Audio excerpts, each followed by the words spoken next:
La Côte d'Ivoire affrontera très bientôt la Zambie et le Tchad tout simplement pour les qualifications à la prochaine CAN 2025. Clairement, on sait que c'est les anciens gagnants de la CAN, etc. À mon avis, il n'y a rien à y faire. Je pense que largement, ils peuvent se qualifier pour cette prochaine CAN. Mais on va se demander, est-ce que la Côte d'Ivoire peut se qualifier à la prochaine CAN et voir un petit peu surtout la liste qui a été donnée récemment par Emers Faé. Très bonne liste pour moi. C'est, sans vous spoiler, c'est l'une des plus grandes listes que j'ai pu voir, que des bons joueurs quasiment.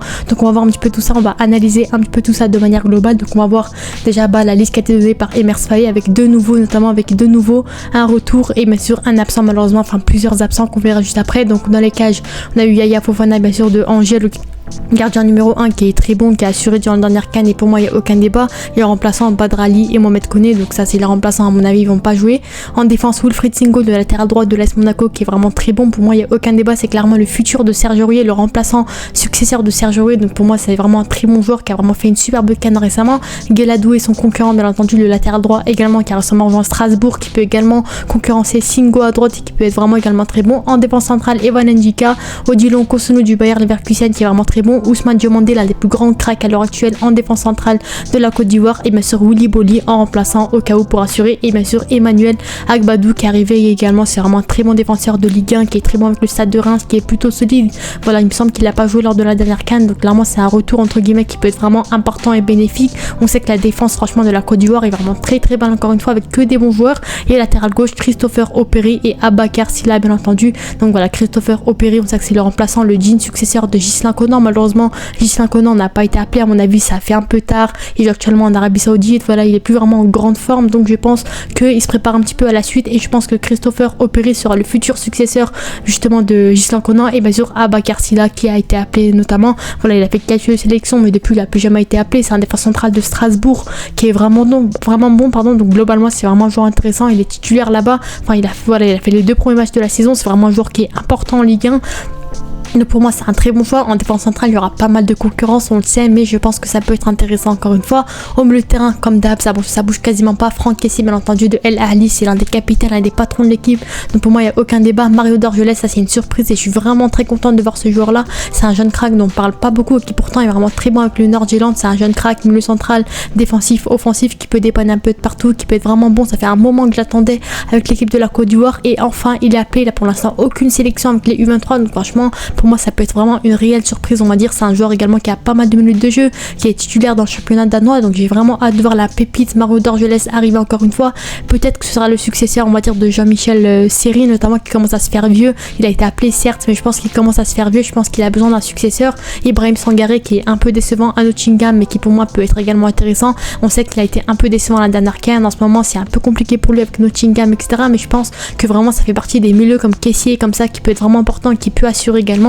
Pareil pour Jean-Michel Seri qui a été très bon lors de la dernière CAN, et bien sûr Mohamed Diomandé, le milieu offensif des Rangers, qui peut être vraiment intéressant. Voilà, malheureusement on a Lazare Amani qui n'a pas été appelé, donc voilà, pour moi ça peut être également un joueur intéressant qui aurait pu apporter. Malheureusement il n'a pas beaucoup de temps de jeu avec la Côte d'Ivoire. C'est un joueur qui est intéressant sur les peu de minutes qu'il fait, mais on le voit très peu, donc c'est compliqué de se faire un avis sur lui, mais je pense qu'il aurait pu être intéressant également. Mais en tout cas le milieu de terrain en soi peut être intéressant. Il n'y en a pas beaucoup qui ont été appelés, je pense qu'ils vont peut-être jouer en 4-2-3 ou bien en 4-3-3 comme d'hab, mais en tout cas je pense que Kessié, Sangaré, Seri seront les titulaires principaux, mais je pense que Mario Dorgelès et Mohamed Diomandé aura vraiment quelques minutes à aller chercher. C'est vraiment le futur de la Côte d'Ivoire, donc pour moi ça peut être vraiment intéressant. Et offensivement c'est là que vraiment c'est n'importe quoi, c'est vraiment une masterclass avec bien sûr Amad Diallo qui fait son retour avec l'équipe de la Côte d'Ivoire, l'ailier droit de Manchester qui est titulaire là-bas, qui est vraiment très bon, qui assure en ce moment. En plus récemment il a perdu sa mère, donc grosse force à lui, toutes mes condoléances, etc. Mais en tout cas, mis à part ça, footballistiquement, Amad Diallo c'est un très bon joueur en tant qu'ailier droit. Il a fait son retour, il a été appelé quelques fois en 2021, 4 matchs, mais depuis ça a été compliqué. Il a un peu flop avec les blessures, ça a été compliqué. L'enchaînement de prêts qu'il a pu faire à Sunderland ou Glasgow, franchement ça a été intéressant, mais depuis il s'est pas mal blessé. Et du coup bah voilà, je pense que j'espère qu'il va faire un bon retour, parce que personnellement c'est un joueur que j'attends beaucoup. Quand on voit un peu ses stats récemment, c'est un joueur que la saison passée qui a été vraiment intéressant encore une fois. Donc quand on voit un petit peu, bah justement, regardez, je vous montre ici un peu les stats de la saison passée, on voit que c'est un joueur qui a commencé à se confirmer, 12 matchs, 2 buts, 1 passe D. Il a pas beaucoup joué, mais ça a été un joueur intéressant de manière globale, bien entendu. Sébastien Haller, le numéro 9 qui est vraiment intéressant du Dortmund, c'est le numéro 9 comme d'hab, vraiment intéressant. De la Côte d'Ivoire on va pas en parler. Oumar Diakité, le successeur, le remplaçant de Sébastien Haller. Emmanuel Latlat également qui peut être intéressant, et Christian Kouamé de la Fiorentina qui est intéressant également, c'est un remplaçant. Benny Traoré qui arrive pour la première fois avec la Côte d'Ivoire, c'est un nouveau joueur qui a été vraiment très bon encore une fois, hein.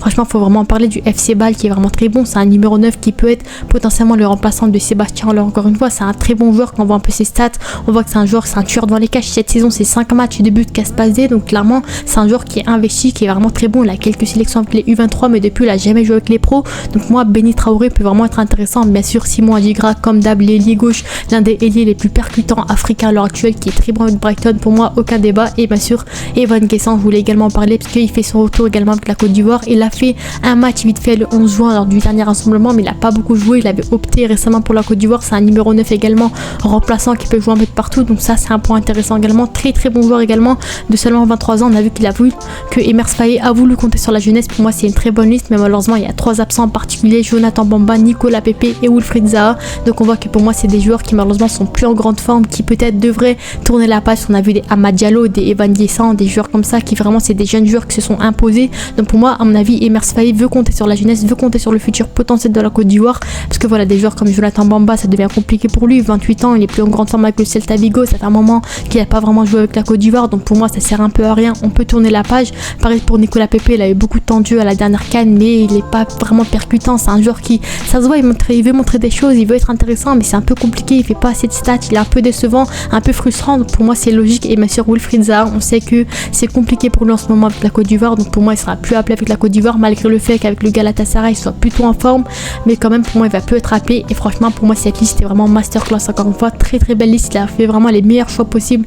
Bien entendu pour moi c'est vraiment une liste vraiment très intéressante. Encore une fois, que des joueurs très bons. J'ai hâte de voir le trio justement Adjingra, Haller et Diallo potentiellement. On a également Karim Konaté qui n'a pas été appelé en tant que numéro 9, malgré le fait qu'il soit très bon en Autriche, il n'avait pas été appelé.